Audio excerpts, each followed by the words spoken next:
आशू दादा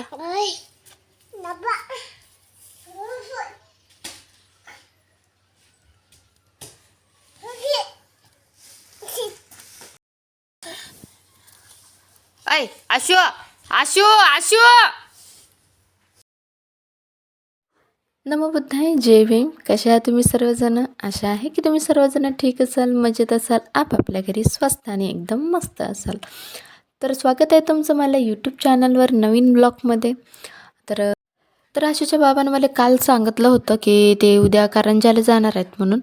तर मला वाटलं कारंजाला जातीन ते तर थोडंसं उशिरा जातीन, म्हणजे 10-11 वाजता तरी जातीन. पण सकाळीच त्यानं मला सांगितलं की नाही 9-10 वाजता, म्हणजे 10-11 वाजता तर नाही, पण मी 8-8:30 वाजता घरून निघालो पाहिजे. तर 8 वाजता तर नाही, पण ते 8:30 वाजता निघणार होते घरून आणि 8 वाजले होते. तर 8 वाजता मी त्याला काहीतरी बनवून द्यायचं होतं, नाश्त्याला बनवून द्यायचं होतं. तर रात्रीच्या 2-3 पोळ्या उरल्या होत्या, तर म्हटलं त्याच पोळ्याचा चिवडा बनवून त्यांना देऊ. तर आशूच्या बाबाला हा चिवडा आवडते, आवडीनं खातात ते, म्हणून रात्रीच्याच पोळ्या जे उरल्या होत्या त्याचाच मी चिवडा बनवायसाठी घेतलं. पोळ्या बारीक करून घेतल्या, मिक्सरमधून बारीक करून घेतल्या. आणि नंतर आपण जसं पोहे बनवताना जसं जिरं, मोहरी, कढीपत्ता, अजून हिरव्या मिरच्या, कांदा असं टाकून जे आपण पोहे बनवतो तर त्याच प्रकारचं बनवायचं असते आणि तसंच बनवायचं असते.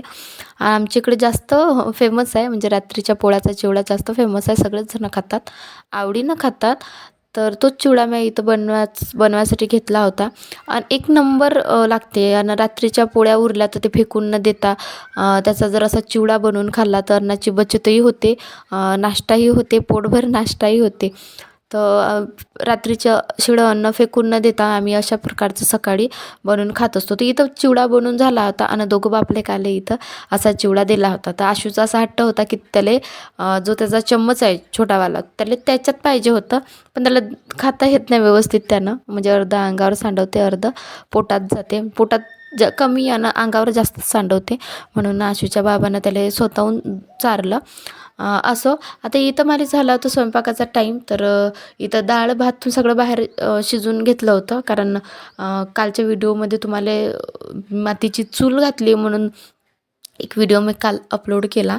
आता ते चूल वाईपर्यंत म्हणजे पूर्ण होईपर्यंत ते चूल पेटवता येणार नाही. चूल म्हणून बाहेरचीच पेटवली आणि बाहेरची चूल लई दिवसापासून आहे. याच्यावर मी जास्त तर स्वयंपाक करत नाही, कारण बाहेर धूळ उडते, माती तुम्हाला आजूबाजूला दिसत असेल, माती आहे सगळी आणि गाईचं कोटही तिथंच जवळच आहे. म्हणून मी तिथं जास्त म्हणजे बाहेरची चूल मी पेटवतच नाही. अंदर स्वयंपाक खोलीत जी चूल आहे तीच चूल पेटवत असतो आणि तिथंच स्वयंपाक करत असतो. पण आता इथं आज मला म्हणजे 2-3 दिवस झाले मला इथंच स्वयंपाक करणं पडू राहिला. जसं की चूल सांगितलं मातीची बनवली, आताच ते पूर्ण झाली नाही म्हणून. असं इथं मला म्हणजे स्वयंपाक झाला होता आणि शेवटची पोळी मला तुपाची बनवायची होती आशूसाठी. सगळेच तुपाची पोळी खातात, पण आशूसाठी एक तुपाची पोळी अशी करून ठेवली तर तो 2 वेळा म्हणजे खाते आणि ती त्याला स्वतः खाते. आपल्या हातानं तो खात नाही. तर स्वतः म्हणजे त्याला चुरून दिली, मोडून दिली की मग तो एक घास खाते, एक घास वाया गमावते, असं करता करता तो खाते. पण त्याला स्वतःच्या हातानं खायची सवय पडली पाहिजे, म्हणून मी त्याला स्वतःच्या हातानंच खायसाठी देत असतो. तर इथं सगळी मी तुपाची पोळी करून झाली होती. इथं थोड्या वेळासाठी मला व्हिडिओ बंद करायला लागला, कारण आशू उठला होता आणि तो मला आवाज द्यायचा आहे, म्हणून मी थोडा वेळ व्हिडिओ बंद करून मी आशूला घ्यायला गेली होती. तर असो इथं स्वयंपाक मला पूर्ण झाला होता आणि स्वयंपाक झाल्यावर जो पसारा आवरायचा असते स्वयंपाकाचा तेच आवरणं चालू होतं. स्वयंपाक भाजीचं सगळं घरात घ्यायचं आणि बाकीचं जे असते सामान, म्हणजे जे भांडे होते ते स्वयंपाक खोलीत वापस घेऊन गेली, कारण भांडे घासायचे होते आणि थोड्या वेळानं मी घासणार होते, कारण सगळ्यांचे जेवणं. आता इथं सगळा पसारा मला आवरून झाला होता आणि भांडे अंदर ठेवले होते. कुकरमध्ये वरण तसं ठेवता येत नाही, कारण चुलीवर वरण शिजवतो आणि ते कुकर सगळा काळा होते, मग तेच काळं घरात लागते सगळं, म्हणून तर कुकरमधून मी आपल्या एखाद्या भांड्यात काढून ठेवलं होतं. आता इथं आशूची आंघोळ करून झाली होती आणि आशूचं कसं नेहमी असते की तो तयारी करू देत नाही, तो नेहमी त्याचं खेळातच मन असते, जास्त तर खेळातच मन असते. आणि इथं जो शेजारी दिसत आहे आशूच्या जवळ बसलेला आहे तो जो दिसत आहे, तर याचं नाव अर्पित आहे. आमच्या घराशेजारीच राहतात.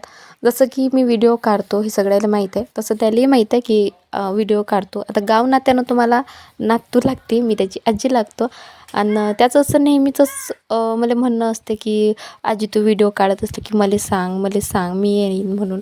तर त्याला आज म्हटलं ठीक आहे बाबा तुला व्हिडिओमध्ये याच आहे तर तू ये तुझे बी व्हिडिओ काढ तुम्ही सोबत. तर इथं त्याला जसं समजलं की आज बा आजी आपला व्हिडिओ काढते तर त्याचं चालू होतं पावडर लावणं क्रीम लावणं आणि भांग वगैरे करणं हे सगळं त्याचं चालू होतं तुम्हाला दिसत असेल. आणि लहान लेकराचं कसं आपण कुठेतरी दिसणार आहोत हे जर असं लहान लेकराला समजलं की त्यांना अजून उत्साह होते अजून त्याला कौतुक येते की नाही आपण इथं दिसणार की तिथं दिसणार की फोनवर दिसणार असं.